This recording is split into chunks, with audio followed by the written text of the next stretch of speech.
Hello everyone, and I am glad to meet you in another video on AWS certification.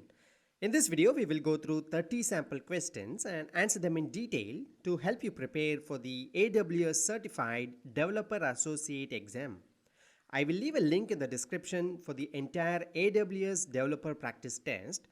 I have also compiled the AWS Developer Study Guide. Be sure to check that out for your exam preparation. Please subscribe to my channel as this really encourages me to continue making such videos. In case if you don't see the practice test for any AWS certification on my channel, please leave a comment. I will create a video on that. Let's get started. An organization deploys their static website on S3. Now the developer needs to serve dynamic content using a serverless solution. Which combination of services should be used for this requirement? Select two answers from the options given below. For serverless solutions, it is a no-brainer to use AWS Lambda. So AWS Lambda is one of the correct answers. In this architecture, as given in the question, Amazon S3 hosts static website content such as HTML, CSS and JavaScript. Next, we need to set up an API gateway so that the static website can trigger the Lambda function. This gateway acts as an HTTP frontend, or in other words, as a front door for AWS Lambda functions. The gateway allows us to create RESTful APIs that expose HTTP endpoints. And these endpoints can then be invoked from the browser. For every dynamic API call that your app's backend receives, the API gateway method triggers a Lambda function to serve those incoming requests. Using Amazon API Gateway with AWS Lambda is a perfect combination of creating serverless applications in AWS. Option A is the other correct answer. A developer creates an elastic Beanstalk environment for an app that has to handle thousands of requests. Currently, the dev environment is running on a T1.micro instance. What is the best way to provision a new production environment with a M4 large instance instead of a T1 micro? Option A is incorrect since Elastic Beanstalk service already manages the environment and we don't need CloudFormation for this task. Option C is incorrect since the changes are required to be done for the current configuration. The best way is to create a new configuration file in .eb extensions folder with the instance type as m4.large and reference this file when provisioning the new environment. Option B is the correct answer. You're using AWS SAM templates to deploy a serverless application. Which of the following resources will embed nested applications from Amazon S3 buckets? We use AWS SAM or Serverless Application Model to define serverless applications in a template. AWS Serverless Application is used to embed application from Amazon S3 buckets as a nested application. Option B is the correct answer. Option A is incorrect as AWS Serverless API is used for creating API gateway resources. Option C is incorrect too as AWS Serverless Layer version creates a library needed by the Lambda function. And option D is incorrect as AWS Serverless function creates a Lambda function. An application hosted in AWS has been configured to use DynamoDB. Several items are returned to the DynamoDB table. These items are only accessed in a particular time frame after which they can be deleted. Which of the following is an ideal way to manage the deletion of stale items? Time to live or TTL in DynamoDB defines when items in a table expire so they can be automatically deleted from the database. Here I have a cars table with two columns, car ID and TTL time. TTL time defines when this item is set to expire. Its value is a timestamp in epoch time format in seconds, which is the number of seconds that have elapsed since the midnight of January 1, 1970. TTL is defined at the table level, but items in the table expire according to their individual TTL values. By default, the TTL is disabled when you create a table. So let's enable that by going to Additional Settings. Scroll down to find the Time to Live section and click Enable. The TTL attribute name that you enter here should match the column attribute name, which stores TTL values for each item in the cards table. In our case, it is TTL time. Before you go ahead and enable TTL, just confirm that your TTL attribute values are working as expected. Since TTL deletion takes time, probably 48 hours after the item expires, this preview feature is a great way to test TTL functionality beforehand. Select Run Preview and you will see a list of items from the cards table whose TTL value is lesser than this value, at which point the item expires and will be marked for deletion. Option D, Enable TTL for items in DynamoDB, is the correct answer. Options A and B are incorrect, since either performing a full table scan for the stale items or creating additional column for delete operation is not cost effective and will have performance issues on the underlying DynamoDB table. It is best to let DynamoDB automatically run background processes to look for stale items. Option C is incorrect, as the given use case in the question is not suitable for versioning. Versioning is typically used to record changes to data over time so you can retrieve specific versions later. You have created the following stages in CodePipeline. What happens if there is a failure detected in the build stage? I try to replicate the scenario given in the question in AWS. I have an AWS CodePipeline with 3 stages: the source, the build, and the deploy stage. The source stage has just completed running and the build stage is in progress now. Intentionally, I created this pipeline so that the build stage fails. And there you go. The build stage has indeed failed and nothing else happened. There is no rollback issued at the source stage. In fact, there is nothing to roll back to, as the source stage just defines the connection settings to the artifacts that you would deploy. So option A, which says that a rollback will happen at the source stage, is incorrect. And there isn't any automatic re-attempt of the failed step. However, you can retry just the failed stage without having to rerun the pipeline from the beginning. If you edit the pipeline structure, the failed action cannot be retried. So release change to manually start the pipeline. Option B, which says that the failed step build will be re-attempted, is also incorrect. If a stage fails, the execution stops there and does not transition to the next stage in the pipeline. So option C, which says that the failed stage will be skipped, is an incorrect choice.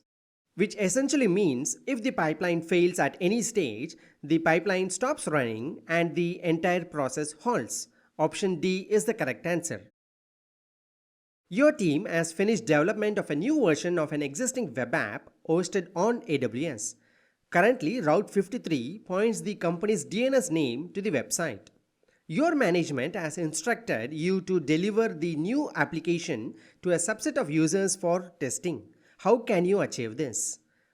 Weighted routing lets you choose how much traffic is routed to each resource. This can be useful for testing new versions of a software.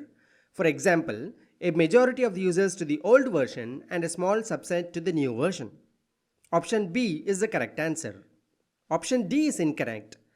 Failover routing lets you route traffic to a resource when the resource is healthy or to a different resource when the first resource is unhealthy. Options A and C are incorrect, since porting the application would cause a full-blown deployment of the new app. It is just a maintenance overhead to port the application to a new service environment. You develop an app that will be hosted on the EC2 instance. This will be part of an auto-scaling group. The application needs to get the private IP of the instance to send it across to a controller-based application. Which of the following can be done to achieve this? If you use curl to query 169.254.169.254 from your EC2 instance, you can get information around three categories of data: dynamic data, metadata, and user data. The private IP address or any information about the EC2 instance details will be available in instance metadata. Note that this is a very special IP and it works only if you use it from an EC2 instance. If you use it from your local desktop to get instance details, it's not going to work.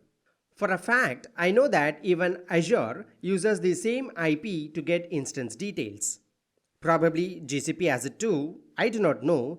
But if you are the multi-cloud guy, do let me know in the comment section below. I will be happy to learn. So, if we query the metadata, we get a host of instance details like AMI ID, host name, instance ID, the public and the private IP, and so on. Some items end with a slash, which means there is more to it, so you can navigate down that path further, but items which do not have a slash at the end are just plain values. To get the private IP address, use the value local IPv4. The content field gives the private IP address. This instance metadata is very useful if you write scripts that run from within your instance. For example, the application in EC2 instance can access the local IP address from the instance metadata to send it to an external controller-based application, which is exactly what's asked in the question. Option A, querying the instance metadata, is the correct answer. Option B is incorrect because user data is something that you specify while launching your EC2 instances. For example, you may include a script to install a web server that runs when the EC2 instance is first launched. Option C is incorrect because, for one, it doesn't use automation and doesn't look like an elegant solution for building cloud applications. Although you can use ifconfig to get private IP address details, ifconfig only works on Linux OSs. On Windows, we have the equivalent ipconfig. Since we do not know the operating system being used, option D is not a sure shot answer. Your current log analysis application takes more than 4 hours to generate a report of the top 10 users of your web app. You have been asked to implement a system that can report this information in real time, ensure that the report is always up to date, and handle increases in the number of requests to your application. Choose the cost-effective option. In AWS, the product that's capable of handling streaming data is Amazon Kinesis. There are a couple of services related to Amazon Kinesis. Kinesis data streams continuously captures streaming data from data sources. Kinesis Data Analytics analyzes and processes the data streams in real time with SQL. And Kinesis Data Firehose loads data streams into AWS data stores like S3 or Redshift for near real-time analytics. So to generate a report in real time, publish your log data to an Amazon Kinesis data stream. Option C is the correct answer. Option A is incorrect because logs in CloudWatch logs are not real time. Option D is not a cost-effective solution because if you compare the price per hour values, AWS RDS is 4 times costlier than Kinesis for handling similar quantities of data. Option B is incorrect because you have to pay for both S3 buckets and EC2 instances, which is again not a cost-effective solution, and the logs may not be real-time. An application uses AWS DynamoDB for its backend data store. The size of the table has now grown to 20 GB, and the scans on the table are causing throttling issues or throttling errors. Which of the following should now be implemented to avoid such errors? DynamoDB paginates the results from a scan operation. With pagination, the scan results are divided into pages of data that are 1 MB or less in size. To read the results, DynamoDB needs read capacity units, something that you specify during the table creation. For example, if the item size is 4 KB or less, then for one strongly consistent read per second, you need one read capacity unit. In case the item size is not a multiple of 4, for example 9 KB, then you need 3 read capacity units because a read capacity unit can read items up to a maximum size of 4 kilobytes. In case you do an eventually consistent read, you need just half the amount of read capacity units as that required by a strongly consistent read. Or in other words, for eventually consistent reads, a read capacity unit reads 2 4 KB items per second. In this case, the first read capacity unit reads a total of 8 kilobytes of data, and the second read capacity unit reads the remaining 1 kilobyte of data. Suppose each item size is 4 kilobytes. To read all 128 items in a page, you need 128 read capacity units. In case you had assigned just 100 read capacity units for a table, then this scan operation will throttle and you are likely to get an exception. One way to mitigate this issue is to reduce the page size by specifying a page size parameter for the scan operation. This page size parameter limits the number of items per page, and so it will not exhaust the available read capacity units for the table. Option reduced page size is the correct answer. Page sizes in DynamoDB is capped at 1 megabyte. I don't think you can increase this page size. Even if you can do, this will not consume any smaller number of read capacity units and throttling will still happen. You should use parallel scan only if a sequential scan might not be able to fully use the provisioned read capacity units. Since we are getting throttling issues, the provisioned read capacity units are already fewer in number, so parallel scan will not fix the problem. What we just discussed is a sequential scan which processes the data sequentially in 1 MB increments. This option doesn't offer any solution. You have developed a set of scripts using AWS Lambda. These scripts need to access EC2 instances in a VPC. Which of the following needs to be done to ensure that the AWS Lambda function can access the resources in the VPC? Choose two answer options. To answer this question, let's go to Amazon console and try creating an AWS Lambda function. Give a function name and then come down to Expand Advanced Settings. To configure network settings for this function, click Enable Network. Selecting Enable Network allows you to configure details for network access for your Lambda function, so the scripts you created with AWS Lambda can access EC2 instances in a VPC. From then on, choose a VPC for your function to access, then select a subnet within the VPC. Let's select one more subnet so as to run the functions in a high availability mode. And finally, choose a security group. A security group is a virtual network firewall for your EC2 instances so they can control inbound and outbound traffic. So there you go. You configure three things for AWS Lambda access to VPC resources: the AWS VPC itself, the subnets, and the security groups. Option A talks about subnets and it is one of the correct answers. And so is option C, which talks about security groups. As we saw earlier, we do not configure any NACLs and VPC flow logs. Option B and D are incorrect.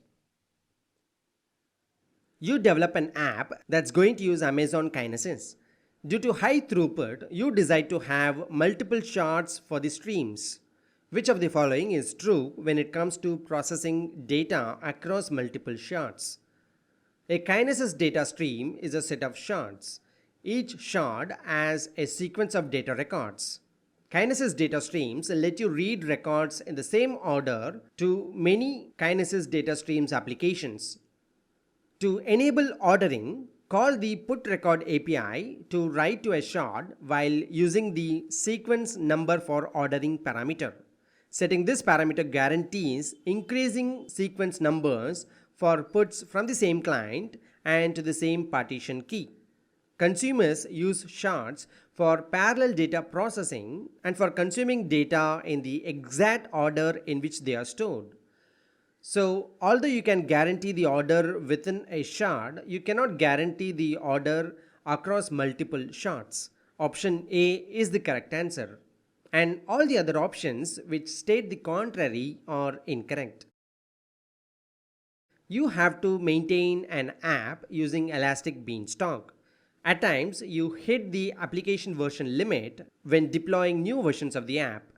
Which of the following is the most effective way to manage this issue? Elastic Beanstalk creates an application version whenever you upload source code to it. So if you don't manually delete versions that you do not use, you will effectively hit the application version limit. In this case, you will not be able to create new versions of that app. You can avoid hitting the quota by applying an application version lifecycle policy in Elastic Beanstalk. To do so, navigate to your app in Elastic Beanstalk and go to the Application Versions section. Click the Settings button to open the Application Version Lifecycle Settings form. First, enable the lifecycle policy and then limit the number of application versions either by total count or by age. So Elastic Beanstalk will delete the app versions when if either the total number of app versions exceed this number or if the age of any version is older than this limit. You can also specify whether to delete the source bundle from S3 when the application version is deleted. Option B is the correct answer. Creating multiple environments or multiple applications is a really cumbersome solution and do not use an automated way of managing application versions. Options A and C are invalid. Option D, even though possible, is not the most effective way. You enable server logging on the S3 bucket. You have a static web page uploaded to the bucket which is 1 MB in total size.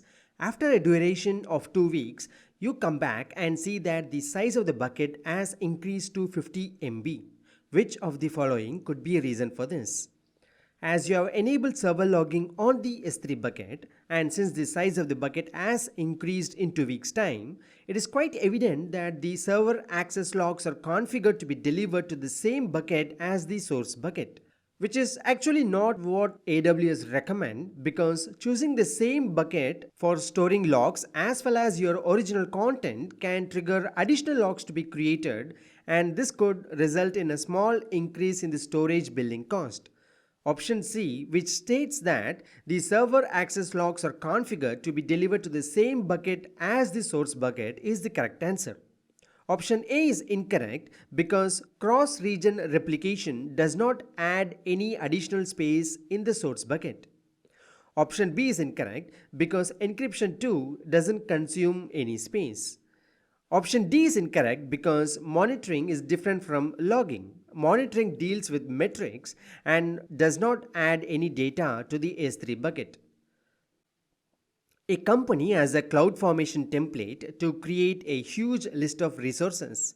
It creates a VPC, subnet, EC2 instances, auto-scaling groups, load balancers, etc.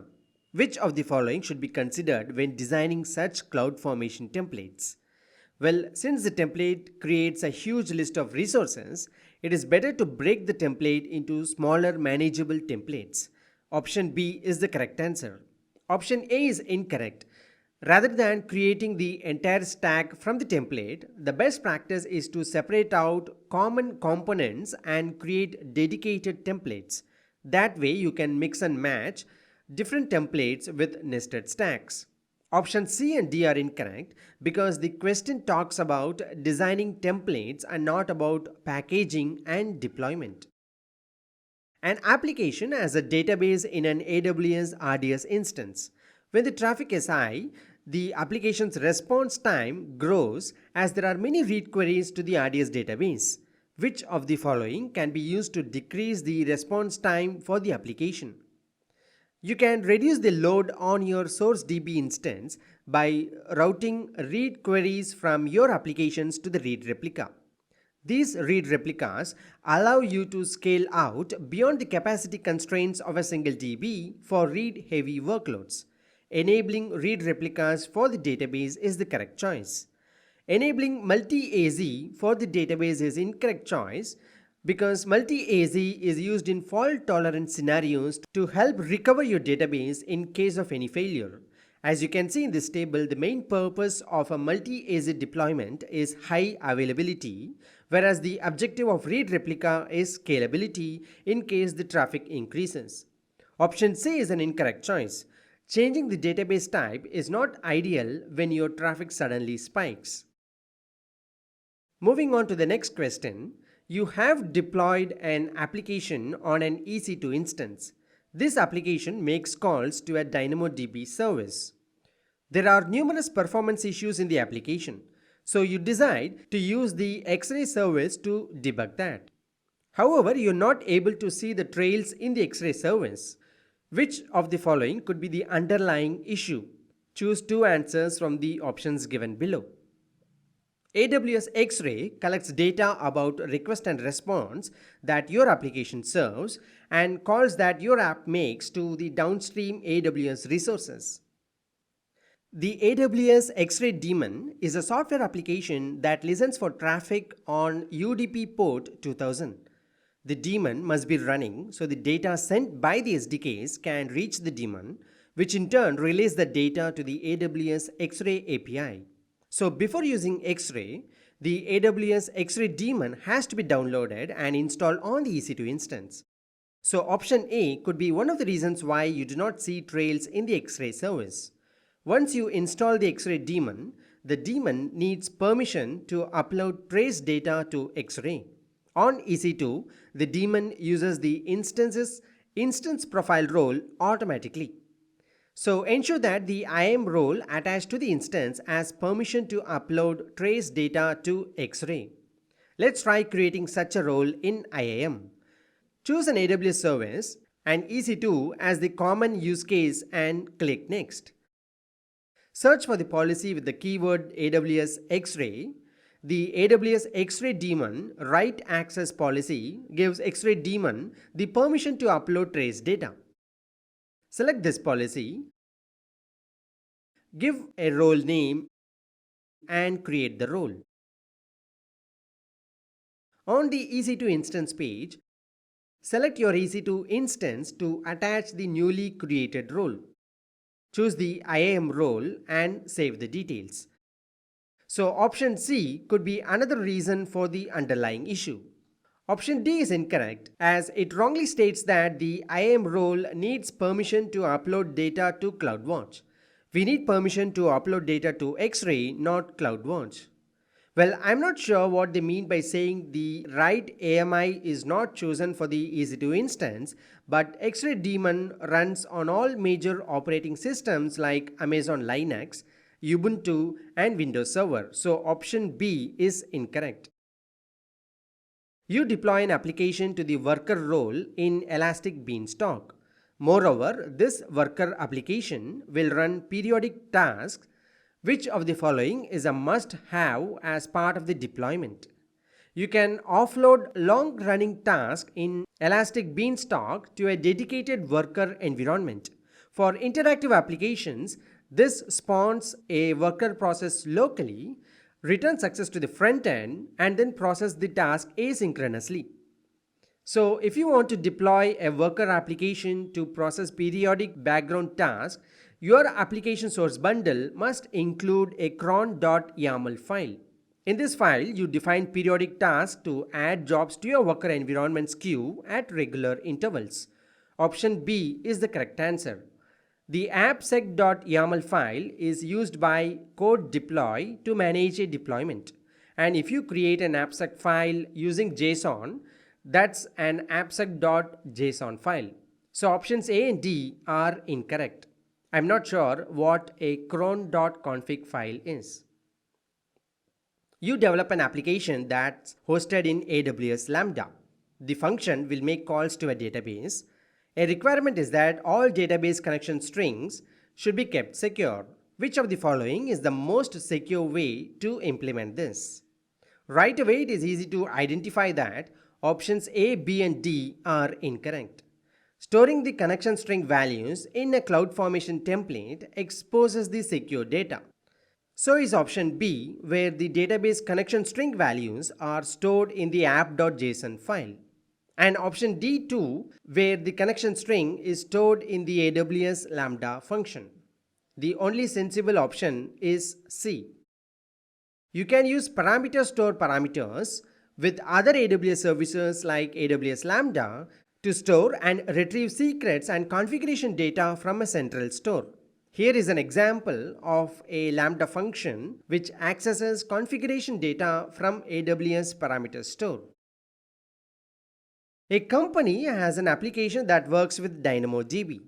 The application is a high revenue generating application for the company. Their current response time for the read workloads is in the order of milliseconds. But to bump up hits to their pages, they want to reduce the response time to microseconds. Which of the following would you suggest to use with DynamoDB to fulfill this requirement? Well, DynamoDB Accelerator is a DynamoDB compatible in-memory caching service that significantly reduces your response time to microseconds. DynamoDB Accelerator or a DAX cluster runs within your default VPC. To run your application, launch an EC2 instance into your VPC. You then deploy your application with the DAX client on the EC2 instance. At runtime, the DAX client directs all of your application's DynamoDB requests to the DAX cluster. If DAX can process these API requests, it does so and returns the results to your app. Otherwise, it passes the request to DynamoDB. Option C is the correct answer.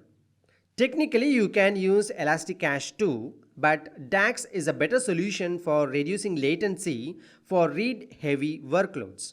Also, using DAX client is easy when your application already works with DynamoDB. So, option A is an incorrect choice. Take a look at this article for more information on why this team migrated from Elasticache to DAX and the benefits of using DAX over Elasticache. Global tables replicate your DynamoDB tables automatically across your choice of AWS regions.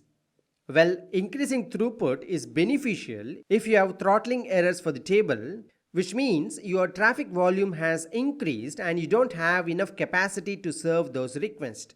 In this question, the ask is to bring down the response time for read workloads. Which of the following is true with respect to strongly consistent read request from an application to a DynamoDB with a DAX cluster?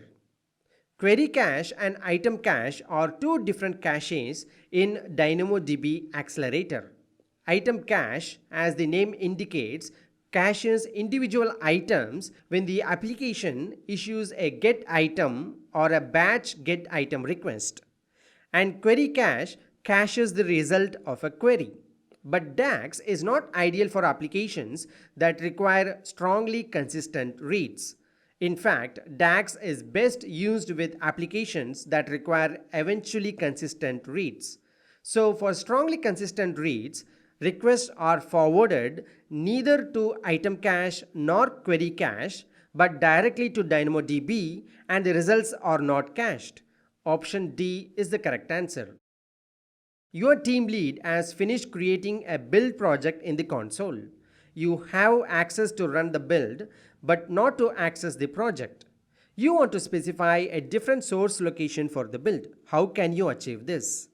A build spec is a collection of build commands in YAML that CodeBuild uses to run a build. With a build spec, CodeBuild converts your build input into build output. And if you want to specify a different source location for the build or override the default location, you can run any of the create project, update project, or start build command in AWS CLI.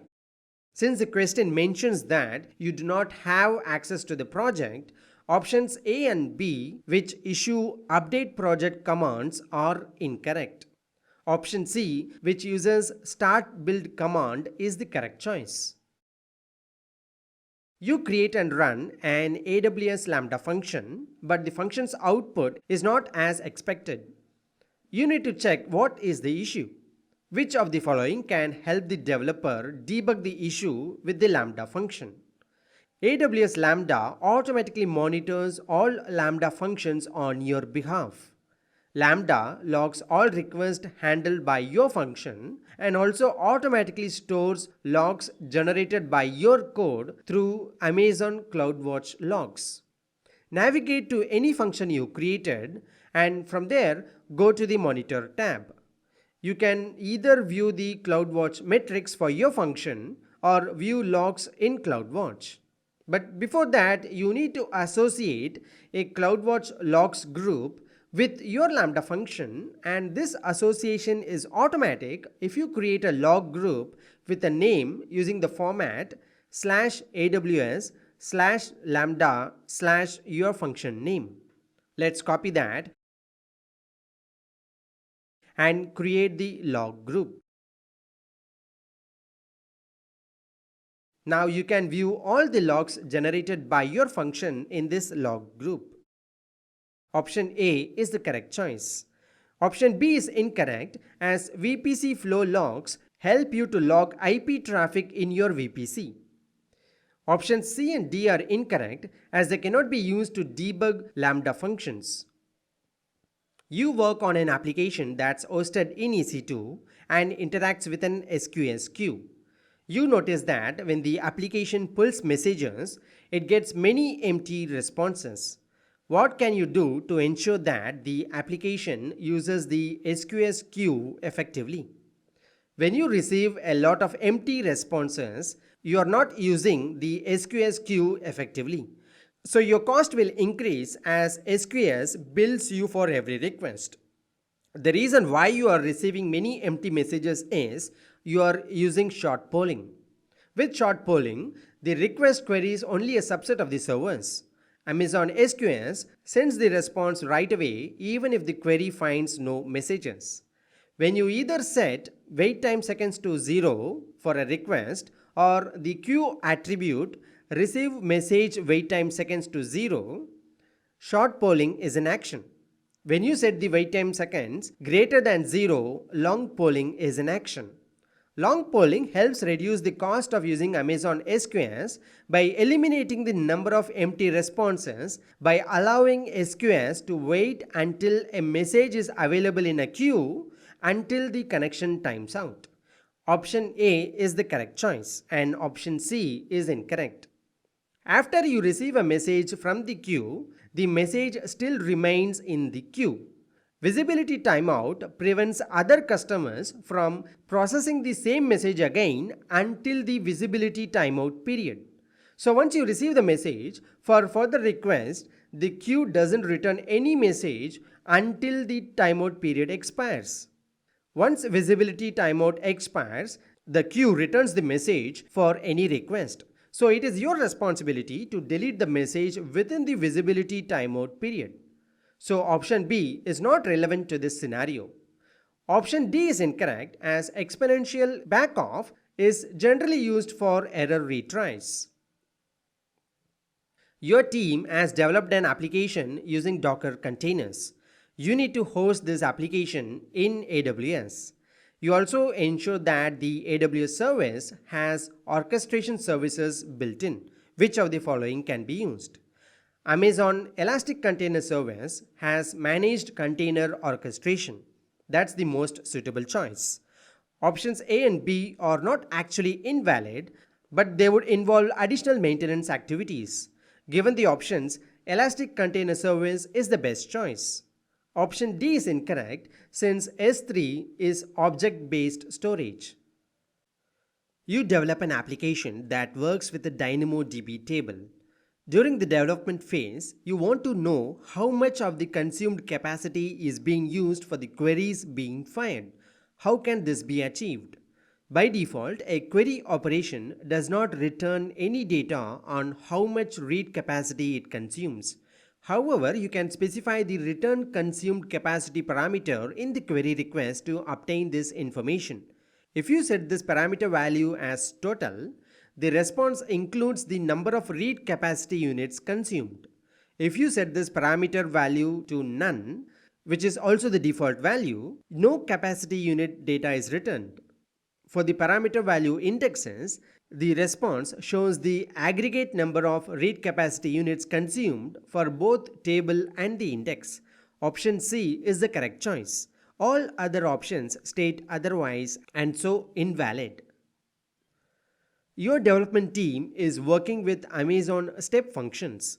Which of the following is a recommended practice when working with activity workers and tasks in step functions? Choose two answers from the options given below. You use Amazon States Language, a JSON-based structured language to define your state machine, which contains individual elements called states that make up your workflow. The entire workflow is called a state machine, and you can drag and drop individual states in the state machine called states. So this is a state in the state machine and this is another state. By default, the Amazon States language doesn't set timeouts as there is no timeout seconds parameter for any state. So when working with activity workers, which can be an application running on EC2, step functions rely on the response from them to know if a task is complete. If something goes wrong, the execution is stuck waiting for a response. To avoid this, specify a timeout when you create a task. So option A is one of the correct choices. Executions that pass large payloads of data between states can be terminated. If you want to pass large payloads between states, use Amazon S3 to store the data. Your Lambda function can then use ARN of the bucket to access the data directly.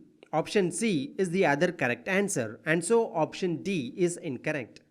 After executing any state, AWS step functions use the value of the next field to determine the next state to advance to.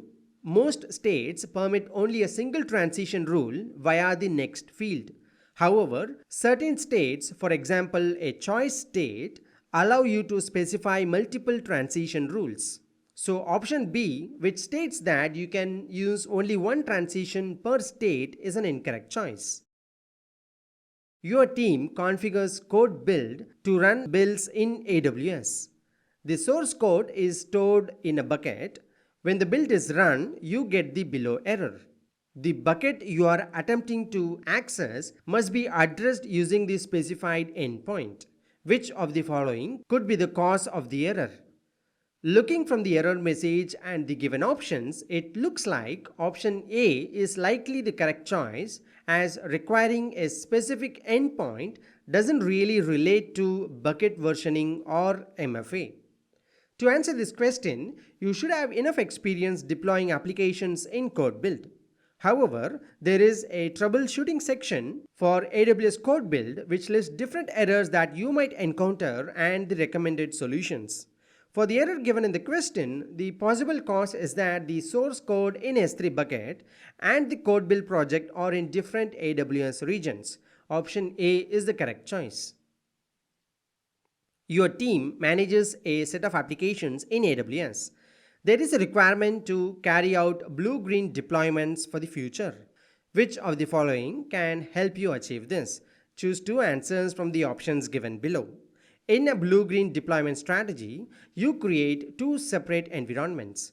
One environment blue is running the current application version and the other environment green is running the new application version. So for this requirement, using Route 53 with a weighted routing policy is the ideal choice. Weighted routing lets you choose how much traffic is routed to each resource. This can be useful for testing new versions of a software. For example, 70% to the old version and 30% to the new version. Option B is one of the correct answers.